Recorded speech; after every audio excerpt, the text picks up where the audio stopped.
Olá pessoal, bom dia, sejam bem-vindos a mais uma aula do EBD e hoje nós damos continuidade ao nosso sétimo, sim, já foram 7 heróis da nossa série de estudos, o seu herói de cada dia.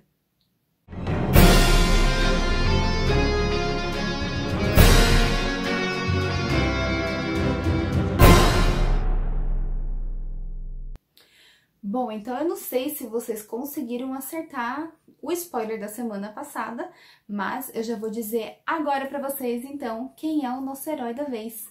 O nosso herói, então, é o Gavião Arqueiro. Natasha, o que é isso? Me dá uma força!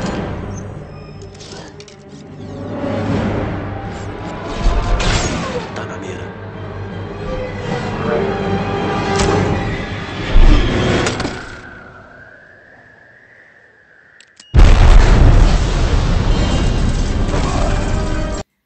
Bom, vamos conhecer um pouquinho mais do nosso herói?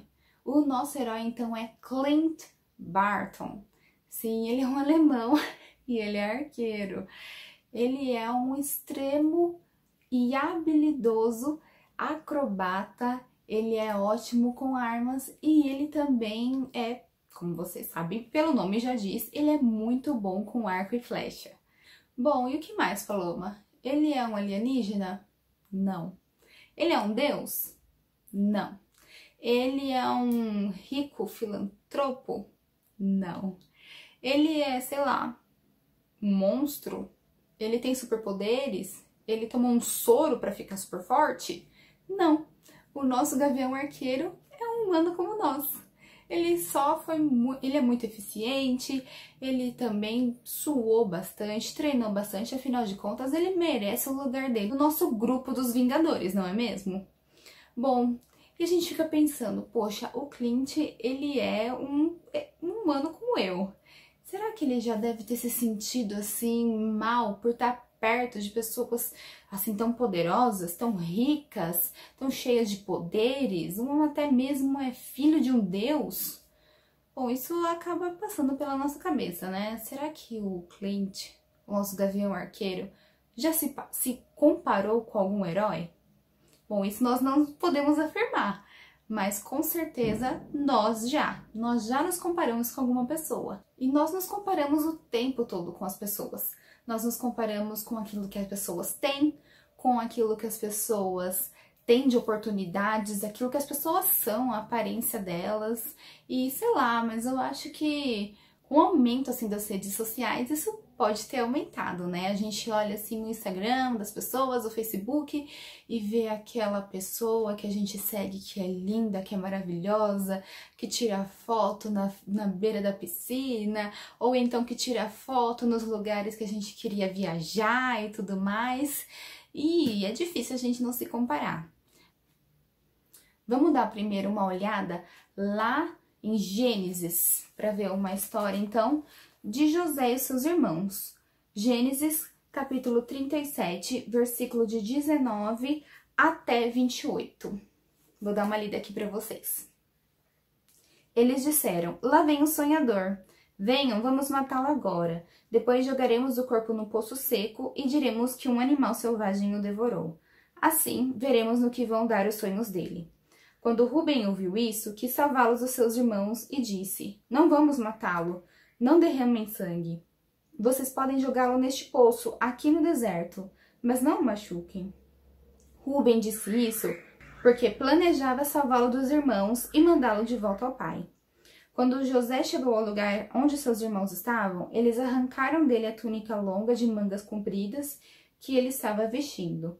Depois o pegaram e o jogaram no poço que estava vazio e seco, e sentaram-se para comer. De repente, viram que ia passando uma caravana de ismaelitas que vinha de Gileade e ia para o Egito.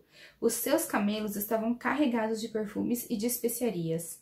Ali Judá disse aos irmãos, o que vamos ganhar se matarmos o nosso irmão e depois escondermos a sua morte? Em vez de matarmos, vamos vendê-lo a esses ismaelitas. Afinal de contas, ele é o nosso irmão, é do nosso sangue. Os irmãos concordaram. Quando alguns negociantes midianitas passaram por ali, os irmãos de José o tiraram do poço e o venderam aos ismaelitas por 20 barras de prata, e os ismaelitas levaram José para o Egito. Bom, o que esse texto aqui nos mostra sobre inveja? Em primeiro lugar, lá no comecinho do versículo 19, os irmãos de José já estão conversando com um pequeno tom de zombaria, né? Ó, lá vem o sonhador. Os irmãos de José, então, eles tinham inveja de José, porque o seu pai, então, o Jacó, ele era um homem que tratava diferente José. José era o filho favorito de Jacó. Porém, esse sentimento deles de inveja foi tão forte que chegou, então, a eles terem vontade de matar o seu próprio irmão. Olha só que forte. Eles sentiram vontade de matar o irmão, depois decidiram que iam deixar ele lá no poço, machucado, e depois queriam tirar vantagem do irmão e quiseram vender ele. Eles pensaram assim, a gente não tem lucro matando nosso irmão, vamos vender ele. Olha só, gente, aonde que a inveja vai parar? Irmão tendo inveja do outro irmão e querendo matar, machucar ou então vender o seu próprio irmão. José foi escravo.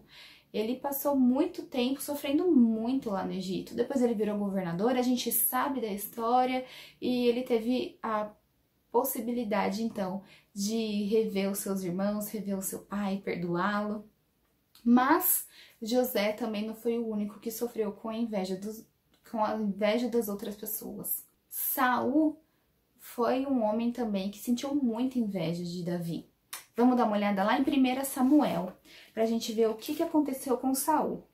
Mas, poxa, Saul que é um homem rico, né? Ele era o rei dali. Vamos dar uma lida no versículo? É lá em 1 Samuel, capítulo 18, versículos de 6 a 9. Vamos ver o que acontece aqui? Quando os soldados estavam voltando para casa, depois de Davi ter matado Golias, as mulheres de todas as cidades de Israel saíram para encontrar o rei Saul. Elas cantavam canções alegres, dançavam e tocavam pandeiro e lira. Alegravam-se e cantavam assim: Saul matou 1000, Davi matou 10.000. E Saul não gostou disso. Ficou muito zangado e disse: Para mim as mulheres deram 1000, mas para Davi deram 10.000.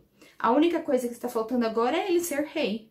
E desse dia em diante, Saul começou a ter ciúme de Davi e a desconfiar dele. Bom, Saul, então, ele foi literalmente comparado.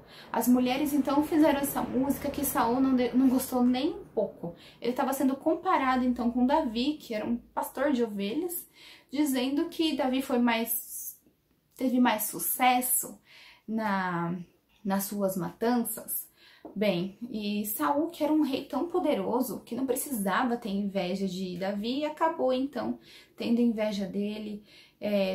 Era um amigo muito querido de Davi, eles se davam super bem, mas depois que então Saul começou a sentir inveja de Davi, Saul se distanciou dele, mandou Davi tomar conta, ser capitão de alguns homens ali, mas tudo que Davi fazia, Davi ia bem, Davi tinha sucesso, porque Deus estava com ele. E Saul, então, sentiu esse sentimento de ciúme, de inveja. Ele foi comparado por Davi. Bom, e a gente vê, então, que Saul, que tinha tudo, acabou sentindo esse sentimento. Bom, mas como, então, eliminar a inveja? Como é que eu faço para não sentir isso mais? Que geralmente é uma coisa tão automática. A gente vê as coisas nas redes sociais e, pum, quando você vê... Ou então você nem percebe que você está sentindo inveja daquela pessoa.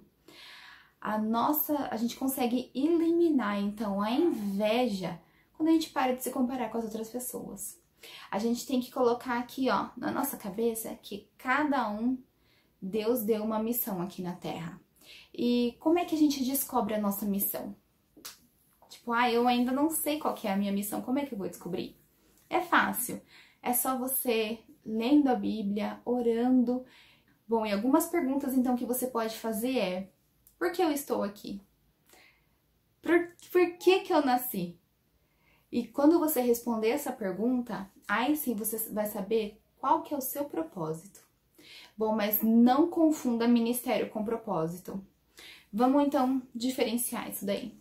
Ministério é quando eu e você trabalhamos de formas diferentes, mas para a mesma coisa. Eu posso estar aqui dando aula para vocês e vocês podem estar fazendo alguma outra coisa para a obra de Deus. ensinando também, ou então evangelizando, contribuindo, e várias outras formas que vocês podem fazer, mas é tudo ali para a obra de Deus, para o reino de Deus. E quando você tem o seu propósito, ele está muito atrelado à sua missão e ao nosso grande mandamento. Geralmente a gente vai cumprir o nosso propósito sempre ali, alinhado com o mandamento que Deus deixou pra gente. Vamos abrir lá em Gálatas? Nós vamos abrir a nossa Bíblia, então, em Gálatas, capítulo 6, versículo 4. Diz bem assim, ó. Cada um examine os próprios atos, e então poderá orgulhar-se de si mesmo, sem se comparar com ninguém, pois cada um deverá levar a própria carga. Bom, gente, cada um tem a sua missão. Todos temos uma missão aqui na Terra dada por Deus, e cada um tem que levar o seu fardo. Você aí vê as pessoas lindas e maravilhosas no Instagram e pensa que tudo é perfeito, né? É fácil acreditar nisso. Mas nem tudo é perfeição. Pode ter certeza que cada um tem um fardo para carregar. E cada um sabe as dificuldades que está passando e que vai ter que passar. Mas nós podemos nos examinar, saber dos nossos propósitos que estão dentro do nosso coração. E assim a gente sabe o que está dentro do nosso coração e saber quais são os nossos fardos. Vamos dar uma lida de novo, ó. Pois cada um deverá levar a sua carga. Cada um, ó, pode orgulhar-se de si mesmo, sem se comparar com ninguém. Por quê? Porque a missão de cada um aqui na Terra é diferente. Mas está sempre atrelado com o mandamento. Vamos ver o mandamento agora? A gente vai lá para Lucas. Lucas, capítulo 10, versículo 27. Vamos ler aqui, ó. O homem respondeu: ame o Senhor seu Deus com todo o coração, com toda a alma, com todas as forças e com toda a sua mente. E ame o seu próximo como você ama a você mesmo. Bom, gente, se a gente se compara e a gente tá com baixa autoestima, tá sentindo inveja das outras pessoas, quer dizer que a gente não tá muito satisfeito com a gente. E como é que a gente vai cumprir esse propósito? Como é que a gente vai cumprir esse mandamento se a gente não se ama? Eu tenho que amar o meu próximo como eu amo a mim mesmo. Se eu não me amo, eu não vou amar o meu próximo, eu não vou amar o meu irmão. Então aí a gente falha na nossa missão, não é mesmo? E lembra daquela frase, sem tempo, irmão, que a gente vê aí nas redes sociais, os memes da vida? Bem, quando a gente está muito ocupado fazendo o nosso propósito, cumprindo o nosso propósito aqui na Terra, cumprindo a nossa missão, a gente está sem tempo, irmão. A gente está sem tempo para se comparar, sem tempo para sentir inveja das outras pessoas. Nós estamos sem tempo porque nós estamos carregando o nosso próprio fardo, mirando, que nem o Clint, que nem o nosso gavião arqueiro, mirando então no nosso propósito, na nossa missão. E assim, a gente não tem tempo para inveja, a gente está muito ocupado para isso. E olha, eu vou falar uma coisa, eu também já senti muita. E olha, eu vou te falar uma coisa, eu também já tive muito tempo desperdiçado porque eu ficava me comparando e sentindo inveja das outras pessoas nas redes sociais. E eu ficava pensando nas oportunidades que as pessoas tinham e eu não tinha, as viagens que as pessoas faziam, aquilo que as pessoas já tinham. E teve uma hora na minha vida que aquilo já tava me fazendo tão mal que eu parei de seguir essas pessoas no Instagram. E olha, eu não sinto falta de nada disso. Eu sinto aquela paz, eu não tenho esse sentimento ruim, eu não me sinto mal por ter esse sentimento ruim. Então, esse é um conselho que eu te dou. Se afaste dessas coisas que fazem você se sentir assim, que fazem você se sentir mal e com inveja das pessoas, e se ocupe com outras coisas, se ocupe com a obra e com o reino de Deus. Aí sim você não vai ter tempo para essas coisas. O seu coração e a sua mente vai estar pensando em coisas muito mais importantes, que é Cristo. Então, que nós possamos ser igual o nosso gavião arqueiro. Que a gente possa, então, mirar na nossa missão. E que a nossa missão seja Cristo. Um beijo grande para vocês Essa foi a nossa aula de hoje e até a próxima. Bom, e a respeito do spoiler para a próxima aula, eu posso dizer que esse garoto, ele é amigo da vizinhança. Até lá!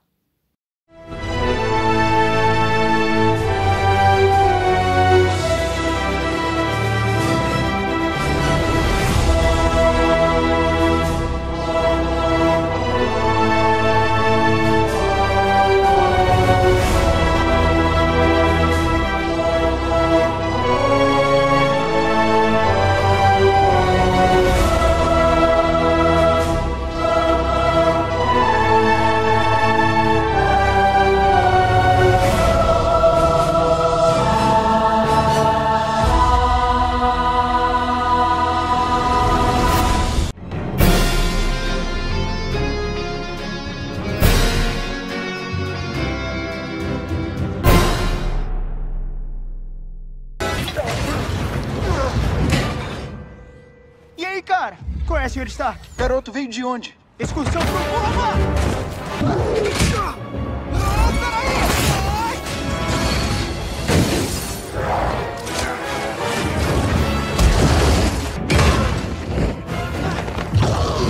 Garoto, é um mago, ajuda ele! Beleza!